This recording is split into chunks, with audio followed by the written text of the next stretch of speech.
Christ, December 28th, Paul's triumphant testimony. 2 Timothy 4, verse 7 and 8. I have fought a good fight. I have finished my course. I have kept the faith. Henceforth there is laid up for me a crown of righteousness, which the Lord, the righteous judge, shall give me at that day. This man of faith, Paul, beholds the ladder of Jacob's vision, representing Christ, who has connected earth with heaven and finite man with the infinite God. His faith is strengthened as he calls to mind how patriarchs and prophets have relied upon the one who is his support and consolation, and for whom he has given his life. From these holy men who from century to century have borne testimony for their faith, he hears the assurance that God is true. His fellow apostles who, to preach the gospel of Christ, went forth to meet religious bigotry and heathen superstition, persecution and contempt, who counted not their lives dear unto themselves, that they might bear aloft the light of the cross amidst the dark mazes of infidelity. These he hears witnessing to Jesus as the Son of God, the Savior of the world.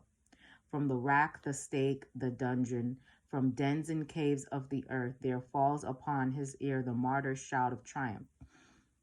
He hears the witness of steadfast souls who, though destitute, afflicted, tormented, yet bear fearless, solemn testimony for the faith, declaring, I know whom I have believed. These, yielding up their lives for the faith, declare to the world that he in whom they have trusted is able to save to the uttermost.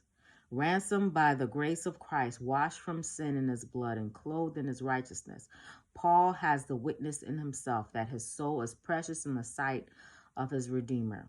His life is hid with Christ in God, and he is persuaded that he who has conquered death is able to keep that which is committed to his trust. His mind grasps the Savior's promise, I will raise him up at the last day.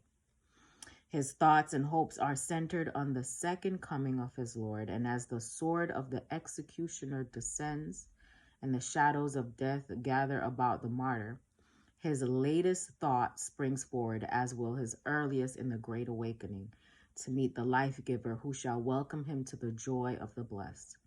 Like a trumpet peal, his voice has rung out through all the ages since, nerving with his own courage thousands of witnesses for Christ, and wakening in thousands of sorrow-stricken hearts the echo of his own triumphant joy.